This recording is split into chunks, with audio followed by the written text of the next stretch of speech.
미국의 심리학자 매슬로우는 인간의 욕구를 5단계로 설명합니다. 첫 번째 단계는 생리적 욕구의 단계인데 우리 인간에게 있어서 가장 기본적인 단계라 말할 수 있겠습니다. 생리적 욕구는 먹는 것, 마시는 것, 잠자는 것, 이런 것들은 다 생리적인 욕구가 될 것입니다. 이것은 어찌 보면 생존의 필수적인 또 하나의 욕구라고 말할 수 있겠습니다.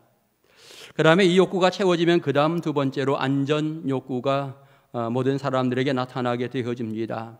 안전 욕구는 평안을 누리는 이와 같은 부분을 비롯해서 보호받고 싶은 욕구 또는 불안과 공포에서 해방되는 이와 같은 부분들이 그 속에 포함되어집니다. 그 단계가 지나가면 세 번째 욕구로 소속감과 애정의 욕구가 사람들에게 생기게 되어집니다. 어찌 보면 이것은 사람들과 있던 관계 속에서 더 나아가 영적인 관계 속에서 이루어지는 또 하나의 부분들이 되어질 것입니다. 소속감과 애정의 욕구, 이 욕구의 과정 속에는 결국 동료들과 사귀는 이와 같은 모습들, 아니면 어떤 그룹이나 공동체 속에 내가 들어가서 함께 활동하는 이와 같은 열정들이 이제 그 가운데 생기게 되어지는 것입니다.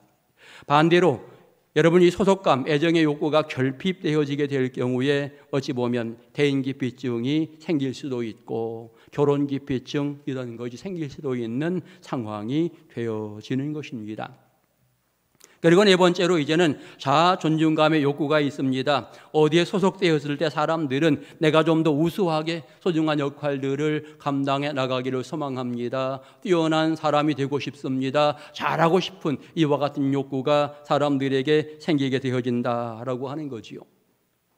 결국 이제 우리의 이름을 알리고 싶은 이와 같은 과정들이 있게 되어지고 내 위치를 든든하게 하려고 하는 이와 같은 모습들이 이제 네 번째 단계에서 있게 되어지고 마지막 다섯 번째 단계, 어찌 보면 이것은 자아실현 욕구라고 표현합니다. 내 능력을 최대로 발휘해서 큰 성과물을 내려고 하는 이와 같은 욕구들이 사람들에게 있다, 이렇게 표현하고 있는 것입니다. 결국 이제 우리 인간 어찌 보면 기본적인 욕구들은 지금 우리 모두가 다 채워가며 세상 속에 살고 있습니다. 생리적인 욕구 또 안전 욕구 이런 것들은 웬만큼은 채워졌다. 모든 사람들이 가지고 있는 부분이라고 생각이 되어지는데 세 번째 욕구 소속감과 애정에 대한 욕구가 있습니다. 그런데 여기에 문제가 생기게 되면 혼자 살려고 하는 경향이 생기게 되고 이기주의적인 어떤 모습들이 생기게 되어진다라고 하는 거지요. 소속감에 관심이 없으면 구역 예배도 안 드리려고 하고 남녀 선교회도 나 그거 싫어, 나는 주일날 한번 예배만 드리면 돼, 이런 생각들을 하게 된다라고 하는 것입니다. 그리고 나서 이제 그 다음에 자아 존중의 욕구, 자아 실현의 욕구 이런 것들이 있게 되어지는데 여기에 문제가 생기게 될 때 결국은 열등감 생기게 되고요. 여기에 문제가 생기게 될 때 많은 사람들은 포기하고 많은 사람들은 절망에 빠지는 이와 같은 모습이 생기게 된다라고 하는 것입니다. 오늘 이제 성경을 보면서 가인은 과연 어떤 사람이었는가 한번 생각해 보고요. 나는 과연 어느 부분에 부족함이 있는가 내 자신을 돌아보는 소중한 시간이 되었으면 좋겠습니다. 그리고 내 자신에게 어떤 부족함이 있다면 이 부족한 부분을 어떻게 채워나갈 것인가 여러분 마음속에 한번 다짐해 보는 소중한 시간 될 수 있기를 소망합니다. 자, 오늘 본문의 배경 우리가 너무나 잘 알고 있습니다. 아담과 하와가 자녀를 낳았는데 가인을 낳게 되어집니다. 그리고 얼마 있다가 또 아들을 낳게 되어지는데 아벨을 낳게 되어집니다. 가인은 농사하는 자, 아벨은 양을 치는 자였다고 성경은 설명해 주고 있습니다. 그리고 이제 그들이 여호와께 제물을 드리게 되어지는데 가인은 농사하는 사람이니까요, 땅의 소산물을 가지고 여호와께 제물을 드립니다. 아벨은 양을 치는 사람이니까 양으로서 또 기름으로서 여호와께 드리는 이와 같은 모습을 보여주게 됩니다. 그런데 놀랍게도 하나님께서는 아벨의 제물은 받으시는데 가인의 제물을 받지 않으셨다라고 설명을 합니다. 특별한 이유를 성경은 말해주지 않습니다. 왜 아벨 것만 받았는지 그 이유를 설명하지 않습니다. 그럼에도 불구하고 몇 가지 심장을 해본다면 그 중에 하나, 성경의 내용을 가만히 보면 아벨과 제물을 받으셨더라, 가인과 그의 제물은 받지 않았다라고 표현합니다. 결국 이것은 아벨과 제물을 받았다라고 하는 것은 제물도 중요하지만 아벨이 정말 참된 제물이 되었는가, 이런 부분을 생각해 볼 수 있는 하나의 내용이 되겠습니다. 삶의 자리에서 하나님과 좋은 관계 속에서 은혜롭게 정말 하나님을 섬기는 신앙의 모습으로 살면서 온전한 제물이 되었다면 그를 받고 제물을 받는 이와 같은 모습, 거꾸로 생각해서 삶의 자리가 하나님 전혀 없이 자기 마음대로 살다가 제물만 달랑 드리는 이와 같은 과정 속에 가인도 받지 않고 제물도 받지 않는 이와 같은 어떤 표현이 아닌가, 이런 생각을 해보게 되어집니다. 아무튼 분명하게 성경은 이렇게 표현하고 있습니다. 가인의 제물은 가인과 함께 아벨의 제물은 받았지만 가인의 제물은 받지 아니했다, 이렇게 표현하고, 결국 그 결과가 또다시 성경은 문자적으로 보면 이렇게 표현했습니다. 가인의 제물은 쳐다보지도 않으셨다라고 이렇게 성경은 기록을 하고 있는 거죠. 전혀 관심을 갖지 않은 이와 같은 부분으로. 그래서 결국 가인은 굉장히 화가 났다, 이렇게 표현합니다. 분하게 생각하면서 이제는 열등감에 사로잡히는 이와 같은 모습이 가인에게 있게 되어지는 것입니다. 하지만 하나님이 가인에게도 이렇게 말씀하십니다. 가인아, 내가 잘하였다면 내가 왜 떳떳하지 못하겠느냐라고 이렇게 표현하면서 너의 잘못을 뉘우치고 선을 행해야지 왜 내가 화를 내느냐라고 이렇게 구체적으로 그의 문제점을 지적하고 있는 것입니다. 또 그에게 경고합니다. 사단이 내 마음속에 엎드려 호시탐탐 너를 노리고 있다, 지금 내가 사단에게 지고 있다라고 하는 이와 같은 표현을 하고 있는 것입니다. 하지만 가인은 그와 같은 말씀이 귀에 들어오지 않습니다. 여전히 분노가 가득한 이와 같은 부분으로 이제는 사단이 주는 열등감에 사로잡힌 이와 같은 사람이 되었던 것입니다. 가인은 생각합니다. 저 아벨만 없었더라면 하나님이 내 제물을 받으셨을 텐데, 아벨만 아니었으면 내가 하나님의 사랑을 독차지하고 부모님의 사랑도 독차지할 텐데 저 아벨 때문에 모든 것이 꼬이고 안 되는구나, 이와 같은 생각을 하게 되어집니다. 그러다가 결국은 들에 나가서 자기 동생을 쳐 죽이는 안타까운 사건을 벌이게 되는 것입니다. 가인이 왜 아벨을 쳐 죽여야 했는가? 여러 가지 이유가 있겠습니다만 열등감을 극복하지 못하게 될 때 잘못된 방식이 어떤 그에게 들어왔을 때 이런 문제가 생겼음을 이야기합니다. 좌절감을 이기지 못하게 될 때 도리어 그것을 이겨보려고 잘못된 방법을 선택하면서 살인자가 되어지는 안타까운 모습을 보이고 있는 것입니다. 생각해보면 가인과 아벨, 에덴 동산에서 어떤 생활하였을까요? 가인과 아벨, 에덴 동산에서 기본적인 욕구가 채워진 가운데 살았을 것입니다. 생리적인 욕구나 안전의 부분도 큰 문제 없이 함께 에덴 동산에서 살게 되었을 것입니다. 하나님의 동산에 살게 되었을 것입니다. 그런데 세 번째 문제가 되어집니다. 소속감과 애정의 욕구에 문제가 생기게 된 것이지요. 아까 말씀드린 것처럼 소속감, 애정은 너와의 관계입니다. 영적으로 생각하면 하나님과의 관계입니다. 이 두 부분의 관계가 아름답게 진행이 되면서 그 관계 속에서 행복을 누리고 기쁨을 누려야 되는데 그 관계 속에서 아름다움이 깨지게 될 때에 문제가 되었다라고 하는 것을 알게 되는 것입니다. 더 나아가 그 관계 속에서 인정받아야 되는데 하나님으로부터 인정받지 못하게 될 때에 그때에 이제 문제가 되었음을 성경을 통해서 배우게 됩니다. 성경에서 보면 사단이 그에게 어쩌면 열등감을 심어준 이와 같은 묘사들을 하고 있는데 결국 열등감 때문에 살인자가 되어지는 안타까운 사건이 오늘 성경의 내용인 것입니다. 우리는 기억해야 합니다.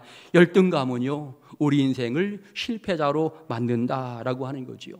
열등감은 자기의 무력함, 어떤 이런 부분들이 드러나게 하고 그 무력함, 잘못된 부분들을 정당화하려고 또 다른 방식을 취하는 이와 같은 모습을 가지게 되는 것입니다. 열등감에 사로잡힌 사람은 노력하지 않으며 핑계만 대는 이와 같은 모습이 있습니다. 분명히 열등감 넘어설 수 있는데 넘어서려고 생각하지 않습니다. 스스로 주저앉는 이와 같은 모습으로 환경 탓하고 부모 탓하고 주변 여건 탓을 하는 이와 같은 모습으로 세상을 살게 되는 것입니다. 열등감에 사로잡히면 늘 미움이 마음속에 떠나지 않습니다. 열등감에 사로잡히게 될 때에 결국 그는 사단에 매여 있는 자가 될 수밖에 없는 이와 같은 상황을 느낄 수 있는 것입니다. 뿐만 아니라 열등감에 사로잡히면 어떤 일들이 진행되면서 과정보다 결과에만 집착하는 이와 같은 모습이 생기게 됩니다. 내가 잘 보여줘야지, 좋은 목표를 이루어서 많은 사람들에게 자랑해야지. 그러다 보니까 과정이 중요한데 과정을 잘못된 과정으로 진행해 나가는 경우들이 생기게 됩니다. 위선이 생기고 속임수가 생기게 되는 거죠. 하나님께 재물 좋은 거 드려서 인정받아야지 굉장히 아름다운 생각인 것 같습니다. 그런데 그동안의 삶의 부분이 하나님과 전혀 관계없는 모습으로 살았다면 내가 아무리 좋은 것 드려도 이것은 그리 아름답지 않은 이와 같은 모습 아니겠습니까? 열등감에 사로잡힌 사람은 결국 이와 같은 모습으로 일들을 진행해 나가고요. 열등감 사로잡힌 사람은 자기에게도 굉장히 좋은 장점들이 많은데 그 장점을 제대로 찾지 않고 생각하지 않는다라고 하는 것 또 하나의 문제가 되는 것입니다. 단점에만 매여서 그 열등감에만 매여서 스스로 포기하고 거기에 매여 사는 이와 같은 모습을 보이게 되어집니다. 거꾸로 생각해야 되는 거죠. 저 사람은 저게 정말 장점인데 하지만 나에게는 이런 장점이 있어. 저 사람은 저거 잘하지만 나 이거 잘하는 게 있어. 나름대로 자기 자신의 어떤 좋은 장점들을 생각하면서 긍정적인 마인드를 가지고 단점들을 보완해 나가는 이런 모습을 가지게 될 때에 여러분 그가 귀하게 쓰임받는 사람이 되어진다라고 하는 것입니다. 하지만 열등감에 사로잡히게 될 때에 자기의 단점만 바라보면서 포기하는 경향들이 많다라고 하는 것입니다. 어떤 일이든지 원리가 있고 순서가 있고 질서가 있는데 여러분 이 질서를 무너뜨리면서 이 일들을 진행해 나가려고 하는 경향이 있는 것, 이것이 열등감에 사로잡히게 될 때 여러분 나오는 또 하나의 방식입니다. 선거를 앞두고 여러분 정당하게 모든 사람에게 인정받고 칭찬 듣고 여러분 표가 많이 나오는 사람은요 잘못된 방법 생각하지 않습니다. 아무리 생각해봐도 내가 질 것 같아. 여러분 그럴 때에 잘못된 방법들이 동원되는 것, 이것 열등감에서 생기는 또 하나의 부분인 것을 알 수 있고요. 여러분 항상 열등감에 빠져있는 사람은 늘 경쟁의식이 쌓여 있습니다. 내가 어떻게 해서라도 저 사람 이겨야 돼, 내가 저 사람 넘어서야 돼, 이런 부분으로서 그릇된 생각으로 일들을 진행해 나가려고 하게 될 때에 문제가 생기게 되는 것입니다. 그의 내면 속엔 항상 분노가 있지요. 두 가지입니다. 하나는 당신 때문에 내가 안 된다라고 하는 생각이 있고요. 하나는 내가 왜 요거밖에 안 되지? 라고 하면서 스스로 분노하는 이와 같은 모습들이 그 가운데 생기게 되는 것입니다. 그런데 이 열등감은 마귀가 심어주는 것이다 라고 하는 것 우리는 분명히 알아야 되는 것입니다.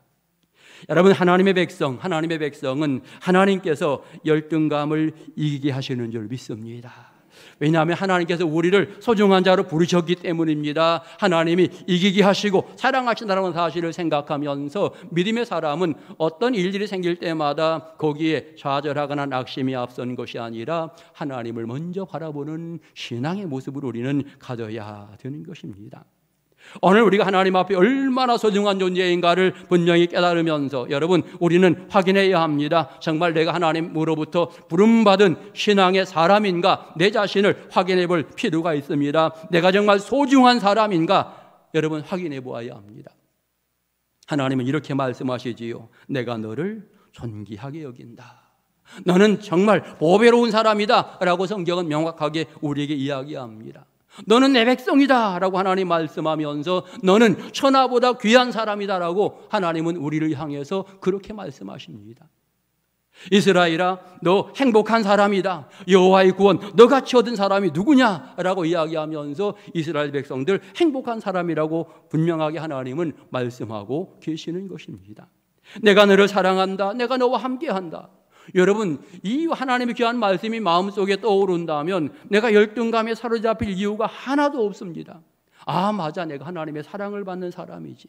하나님이 귀하게 여기는 나 하나님의 백성이야 라고 생각하면서 우리는 열등감에 사로잡힐 것이 아니라 내가 잘하는 것으로 하나님 앞 영광을 돌리며 당당하게 사는 것, 이것이 진정한 믿음의 사람인 것입니다. 우리 한번 따라서 해보겠습니다.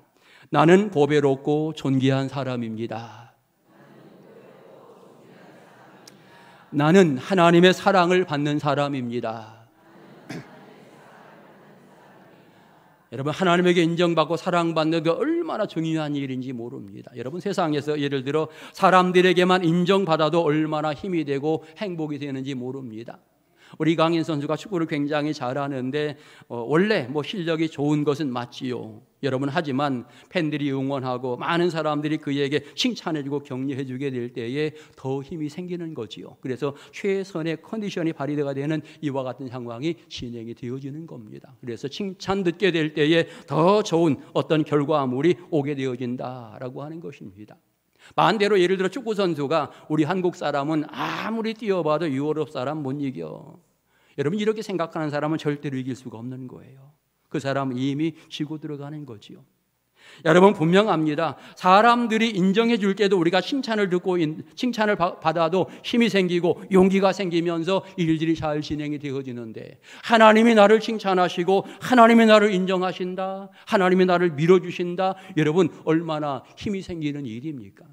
우리는 절대로 낙심하거나 절망할 필요가 없습니다. 열등감에 사로잡혀 포기할 이유가 전혀 없는 이와 같은 부분, 전능하신 하나님이 내 편이시고 그 하나님이 나를 이끌어 가시기 때문에 우리는 당당하게 그 하나님을 따라가며 내게 주어진 사명들을 감당하면 된다라고 하는 것입니다. 오늘 여러분, 하나님 앞에 보배로운 자 맞습니까? 하나님으로부터 선택받은 귀중한 하나님의 성도 맞습니까? 확인해 봐야 합니다. 정말 내가 보배로운 사람인가? 여러분, 하나님을 소중하게 여기는 사람은 내가 하나님으로부터 소중하게 사랑받음을 깨닫고 있는 사람이에요. 하나님의 귀중한 사랑을 깨달아야 비로소 내가 그 하나님을 소중하게 여길 수 있습니다. 그렇기 때문에 하나님의 귀중한 사랑, 내가 깨달았다라고 표현할 때 그는 열심히 하나님을 사랑하게 됩니다. 그래서 여러분이 하나님을 소중하게 여기고 매사에 하나님 중심으로 산다라고 생각되어지면, 아, 내가 하나님의 귀중한 사랑을 받는 사람 맞구나, 이렇게 점수를 주면 돼요. 내가 신앙생활을 진행해 나가며 어떤 사명들을 감당할 때에도 너무나 행복하고 즐겁습니다. 기쁨이 넘칩니다. 그 사람은 하나님의 은혜를 이미 알고 있는 사람이에요. 그래서 이 사람은 하나님으로부터 존귀함을 받는 사람이구나 표현할 수 있는 거지요. 내가 하나님의 귀한 말씀을 들을 때마다 내가 그렇게 살아야지, 순종하며 살아야지, 이렇게 말씀에 순종하기로 결단하면서 전진하는 사람, 이 사람은 이미 하나님의 사랑을 깊이 깨달은 사람이라고 하는 거지요. 내가 그런 사람인가? 여러분 스스로 한번 돌아보시기 바라고요. 내 인생의 목표를 생각할 때마다 하나님 빼놓고는 생각할 수 없다. 예수님 빼놓고는 그 무엇도 생각하지 않는다. 여러분, 이 사람은 이미 하나님의 귀한 사랑을 풍성히 받은, 넉넉히 받은 보배로운 사람이다라고 하는 것을 알 수 있는 것입니다. 신앙생활하며 아직도 어떤 사람들은 열등감에 빠져 있어요. 배운 게 없다라고 생각하는 분들이 있습니다. 집안 형편이 너무 어려워서요. 가정 형편이 영 그렇습니다. 우리 아이들 가운데는 점수가 영 안 나와서요. 여러 가지 환경을 이야기하면서 그것 때문에 열등감에 사로잡히는 이와 같은 부분이 있습니다. 때로 어떤 사람들, 흔히 모태신앙, 모태신앙은 어머니의 신앙을 아름답게 받은 사람이 원래 모태신앙인데, 요즘의 모태신앙은 목사님 나 그거 못해요. 못해요. 예, 나 기도도 못하고요. 나 찬송도 잘 못하고요. 나 이것도 못하고 저것도 못합니다. 여러분, 못한다라고 하는 말을 할 수 있어요. 그런데 중요한 것은 못하지만 내가 하려고 노력하고 포기하지 않고 하나님 내게 은혜를 주옵소서. 이 사람은요, 못하는 사람이 아니고 사실은 잘하는 사람이에요. 못한다라고 생각하면서 안 하려고 하고 못한다라고 생각하며 뒤로 물러서서 포기하는 사람, 이 사람이 문제가 되어지고 이 사람이 열등감에 사로잡혀 있는 사람이 되어지는 것입니다. 함께 믿음 생활을 진행해 나가면 우리 옥천 동성교가 역사가 굉장히 깊은데, 과거로부터 신앙생활 하신 분들이 있습니다. 또 얼마 되지 않은, 예를 들어 5년이나 10년 이내에 우리 교회 오신 분들 굉장히 많습니다. 그분들에게 사단이 뭐라고 이야기합니까? 너 여기 토백이 아니잖아. 너 뭐 하려고 앞장서지 마. 내가 봉사하고 싶은데 뭘 하고 싶은데 여러 가지 이유로 사단은 우리에게 열등감을 그렇게 심어줍니다. 하지 못하도록 하는 이런 역할들을 진행해 나가고 있는데 하나님은요, 여러분 신앙의 어떤 경험, 여기에서 5년 했던 10년 했던 그걸 절대로 따지지 않습니다. 여러분이 이곳에서 전심으로 헌신하고 충성하면 하나님이 기쁘시게 받으시는 줄 믿습니다. 사단이 열등감을 심어주어서 못하게 하고 막고 우리의 신앙을 떨어뜨리는 이와 같은 역할들을 진행해 나가고 있는데, 우리는 다시 한번 정신 차리면서 주님 앞에 든든히 설 수 있는 신앙의 모습을 가져야 하는 것입니다. 주님을 제대로 만나지 못하게 될 때에 결국은 열등감이 생기게 되어집니다. 주님을 제대로 만나지 못하면 불평이 많아지고 핑계가 많아집니다. 주님을 제대로 만나지 못한 사람은 주일에 왜 이렇게 일이 많은지 몰라요. 교회에 안 올 일들이 굉장히 많은 거예요. 여러분, 하나님 제대로 만나지 못한 사람은요, 자기 욕심대로 세상을 살려고 합니다. 절제하지 않고 세상을 살려고 하고 세상 것 끊어버려야 되는데 끊지 않고 그대로 사는 이와 같은 모습, 이것은 하나님을 제대로 만나지 못한 이와 같은 사람이 모습인 것입니다. 여러분, 가인이 하나님을 제대로 만났더라면, 하나님과 좋은 관계를 맺었더라면 아벨 죽였겠습니까? 있을 수 없는 일이지요. 하나님을 제대로 만나지 못했을 때에 열등감에 사로잡히면서 결과적으로 이런 문제가 생기게 된 것입니다. 여러분, 자녀들을 생각해 보십시오. 아이들이 왜 탈선하는가? 가장 큰 이유 중에 하나가 바로 열등감 때문에 여러분 탈선한다라고 하는 거지요. 누군가 잡아주고, 어찌 보면 부모가 칭찬도 해주고 인정도 해주고 사랑도 해주고 자존감 키워주면 절대로 탈선할 이유가 없지요. 그런데 시험 성적 하나 가지고 너 그거밖에 못해, 너 하는 일이 다 그래. 여러분, 그 아이가 어떻게 힘을 내서 살겠습니까? 여러분, 그 성적은 그럴지라도 너 이거 장점이 있어, 너 이거 잘해, 너 이거 좋아. 여러분, 칭찬해주고 사랑해주고 인정해주면 절대로 우리 자녀들 탈선하지 않습니다. 이것은 어찌 보면 열등감에 사로잡히지 않도록 하는 또 하나의 중대한 부분임을 우리는 알게 되는 것입니다. 결국 가인은 그 열등감 때문에 자기의 동생을 죽일 수밖에 없는 모습이었는데, 한마디로 신앙이 깨졌기 때문에 이와 같은 일들이 벌어지게 되어졌고요. 신앙이 깨졌을 때에는 좋은 제물을 드린 것 같았으나 하나님은 그 제물을 받지 않는 이와 같은 모습으로 성경은 표현하고, 신앙이 깨졌기 때문에 어찌 보면 하나님을 두려워하는 마음이 없기 때문에 함부로 누구를 죽이는 이런 사건을 진행해 나갔다라고 하는 것 알게 되는 것입니다. 여러분, 하나님을 제대로 만나시기 바랍니다. 자기 자신도 소중히 여기시기 바랍니다. 하나님이 여러분 존귀한 자라고 부르고 계시는데, 그러기 때문에 맞아, 난 하나님 앞에 소중한 백성이야 라고 생각하면서 믿음을 진행해 나가시기 바라고, 여러분, 열등감은 사단이 내게 심어주는 것이다 라고 하는 것 꼭 기억하시기 바랍니다. 열등감이 어떨 때는 내 욕심과 더불어서 잘못된 길로 이끌어가게 되고 내 교만과 더불어서 실패자의 자리로 이끄는 이런 역할들을 진행해 나가게 됩니다. 열등감이 있을 때마다 사단만 좋아한다라고 하는 것 여러분 기억하시면서, 여러분, 열등감 사로잡히면요 다른 사람 존경하지 못합니다. 이해하지 못하고 용서하지 못하고 사랑하지 못하는 이와 같은 모습이 생기게 되고, 열등감이 깊어지게 될 때 결국은 고립된 모습으로 가족들과도 결별하는 이런 모습이 생기게 되는 것입니다. 초대교회의 모습을 보면 열등감에 사로잡혔던 사람이 있었습니다. 아나니아와 삽비라. 생각해보면 바나바라고 하는 사람이 재산을 드리면서 많은 사람들에게 인정받으니까 인정받고 싶은 이 부분이 있었을 것입니다. 그런데 물질을 보면서 결과적으로 속이는, 거짓말하는 이와 같은 과정을 보여주며 하나님의 심판을 받는 이런 모습. 여러분, 또 다른 측면에 마슬다 시몬이라고 하는 사람이 주의 능력으로 기적의 사건들이 벌어지는 모습 보면서 돈을 들여서 내게도 그런 능력을 주십시오 라고 이렇게 이야기한 것, 너무나 잘못되어진 또 하나의 부분.